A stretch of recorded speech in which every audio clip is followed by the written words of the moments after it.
The Little Red Cape.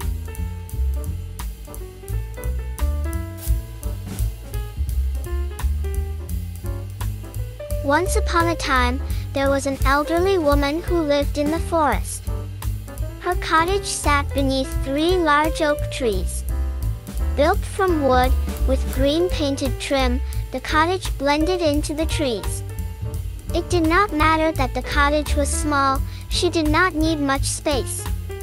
The woman spent most of her time outside. She liked to tend the wildflowers and the vegetables in her garden.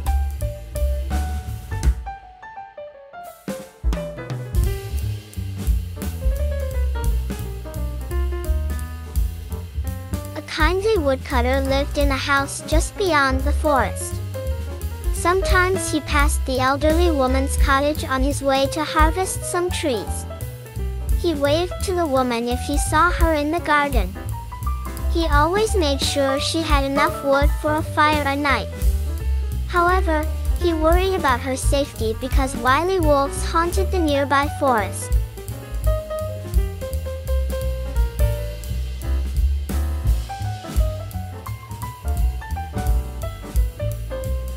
The woman's granddaughter came to visit her often. The little girl always brought treats with her on baking day. In return, the woman told the little girl stories. She told her about the fairies and magical creatures who lived in the woods. The grandmother and the little girl loved each other very much.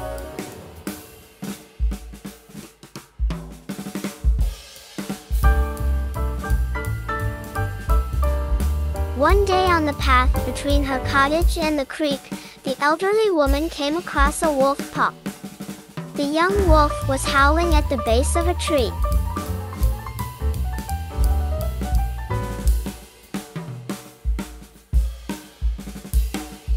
Picking up a broken branch, she waved it at the pup. "Get away from there," she yelled, and being young, the wolf ran in fear.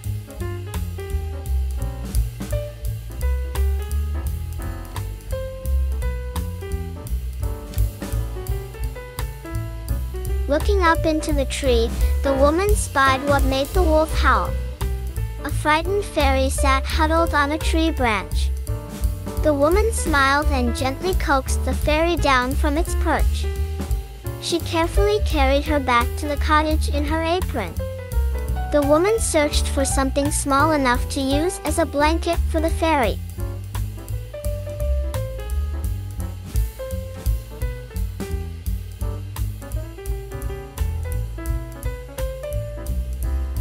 She pulled out a soft washcloth. Then the woman put on a kettle and made tea. She served the fairy tea from a sewing thimble. "Oh, that wolf had such big teeth," the fairy said, as it recovered from its terrible fright. "How can I repay you for saving me?"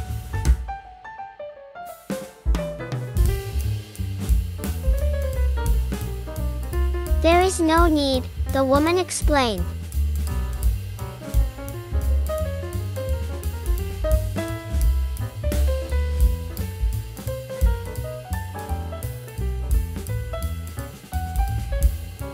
"I am glad I came by in time to help."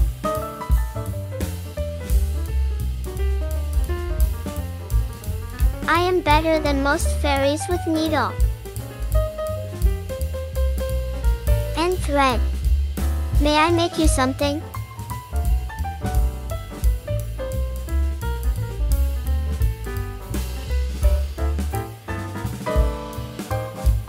"There is nothing I need," the woman said. "But perhaps you could make something pretty for my granddaughter." "And that is what I'll do," the fairy said with a smile.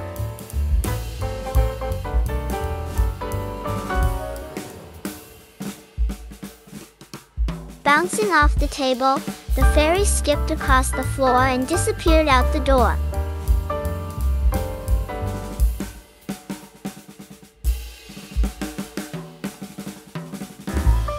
Several days later, the elderly woman discovered a package on her doorstep. It was wrapped in leaves and vines. A bouquet of flowers sat on top of the bundle like a bough. As the woman parted the leaves, she found a folded little Red Riding Hood. It was exactly the right size for her granddaughter.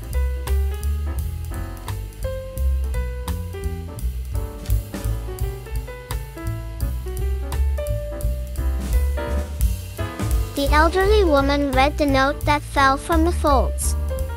I have blessed this cake with some of my own magic. It is not much.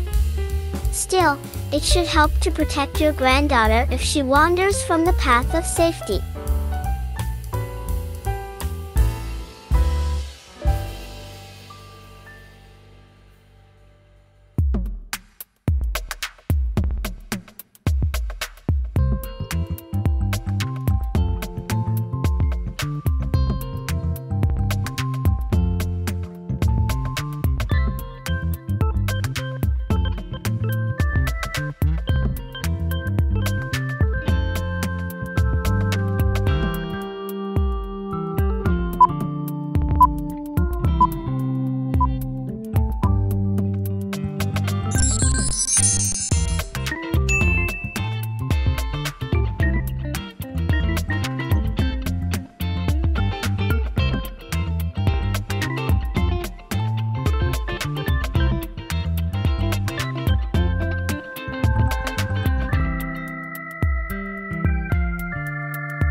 Fortune and the Beggar.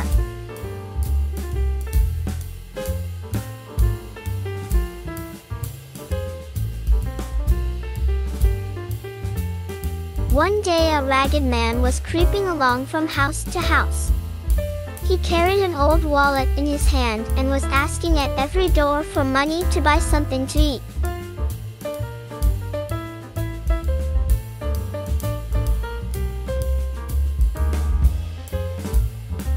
As he was grumbling at his misfortune, he kept wondering why it was that folks who had so much money were never satisfied and were always wanting more.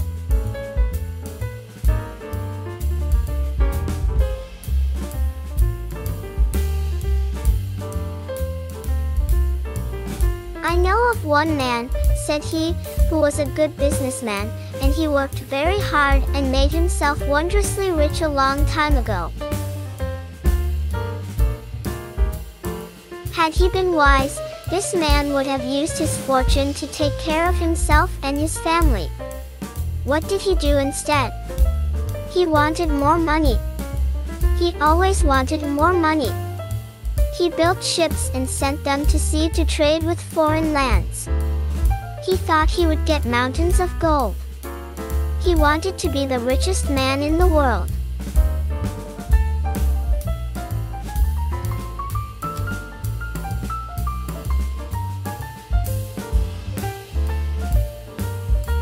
However, there were great storms on the water, his ships were wrecked, and his riches were swallowed up by the waves. Now all his hopes lie at the bottom of the sea, and his great wealth has vanished. There are many such cases. Men seem to never be satisfied unless they gain the whole world.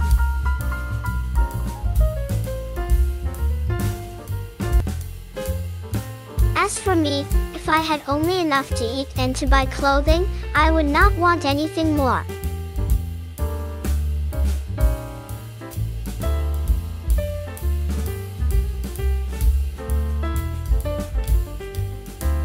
Just at that moment, Fortune came down the street.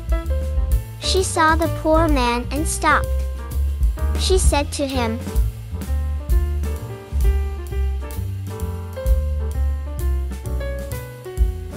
"Listen, I have long wished to help you. Hold your wallet, and I will pour this gold into it, but only on this condition: all that falls into the wallet shall be pure gold, but every piece that falls upon the ground shall become dust. Do you understand?"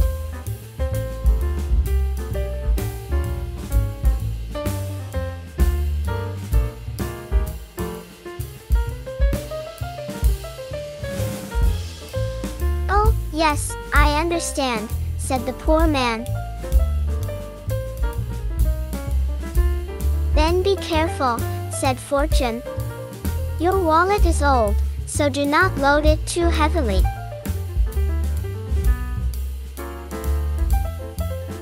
The man was so glad that he could hardly wait. He quickly opened his wallet, and a stream of yellow dollars poured into it. The wallet grew heavy.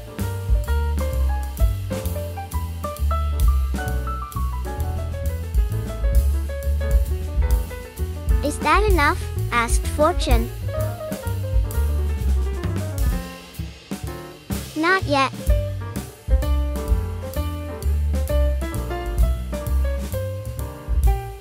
"Isn't it cracking?"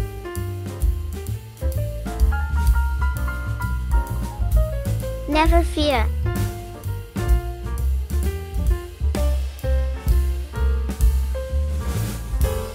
The beggar's hands began to tremble. Ah, if the gold would only pour forever!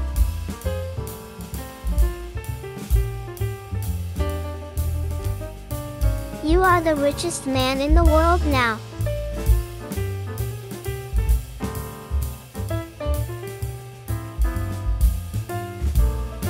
"Just a little more, add just a handful or two."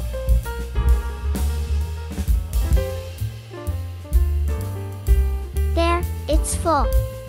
The wallet will burst."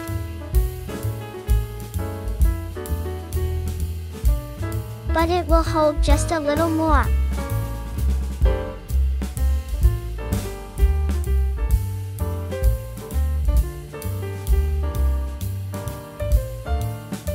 Another piece was added, and the wallet split. The treasure fell upon the ground and turned to dust. The man had nothing now but his empty wallet, and it was torn from top to bottom. He was as poor as before.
The Book, the Girl, and the Closet.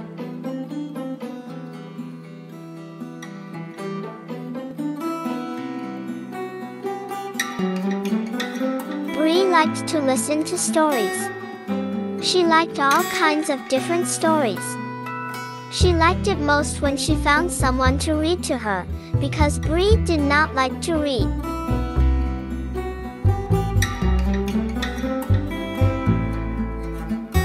The Lion, the Witch, and the Wardrobe was Bree's favorite book. She liked to pretend and act out parts of the story.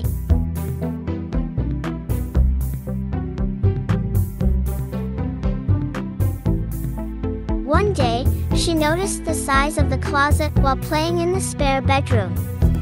The closet was big enough for her to walk into and turn around.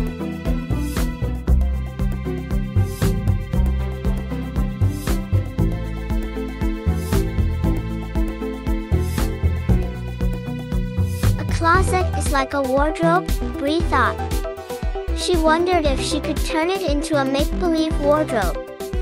She decided to ask.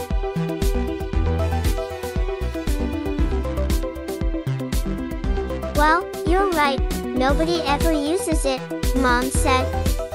What do you want to use it for?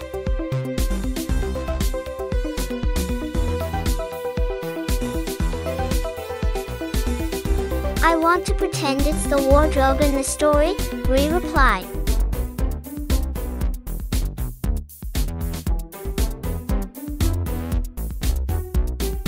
It's all right with me, but you'll have to ask your dad, Mom said.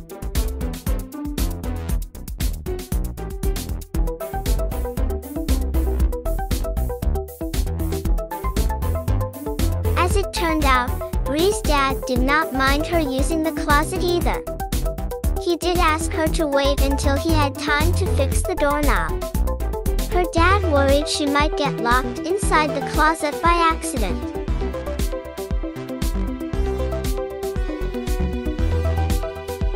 I know, Dad, Bree said. It's foolish to shut oneself inside a wardrobe or a closet.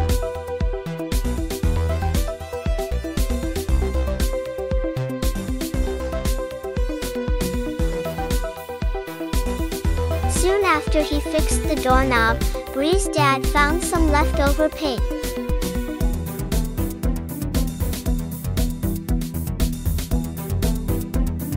On the weekend, he helped her paint the walls inside the closet. The green paint made Bree think of the forest in the story.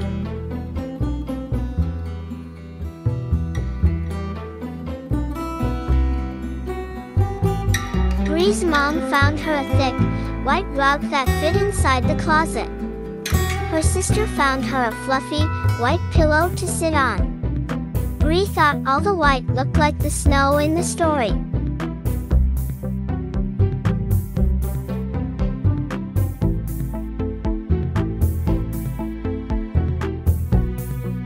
Bree's brother gave her his camping light.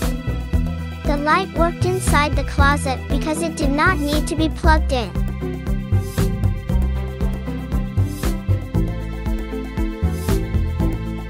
Her dad hung it in from the shelf, so it looked like the street lamp in the story.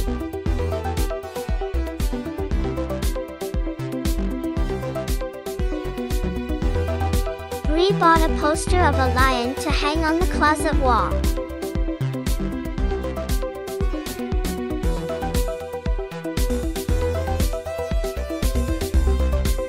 She thought the lion on the poster looked like the lion in the book.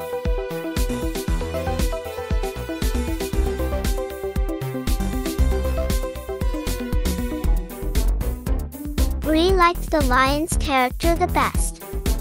Now the closet looked like a make-believe wardrobe.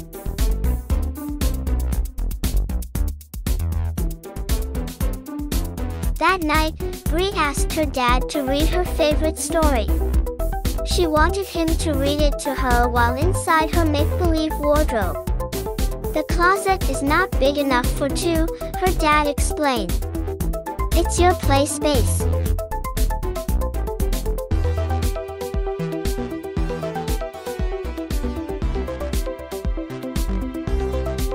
she invited her mom inside the make-believe wardrobe to read to her.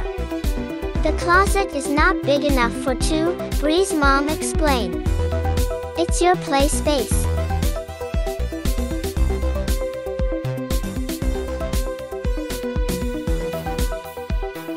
Her sister and brother also agreed that the make-believe wardrobe was too small for two. Bree sat alone on the fluffy, white pillow with her favorite book in her lap. She opened the book to look at the pictures. As she turned the pages, she began to read the story.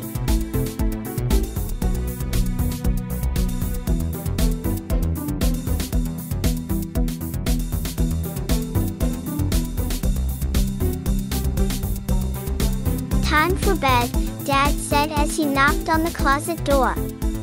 Lost in the make-believe world of the story, Bree forgot how much she did not like to read.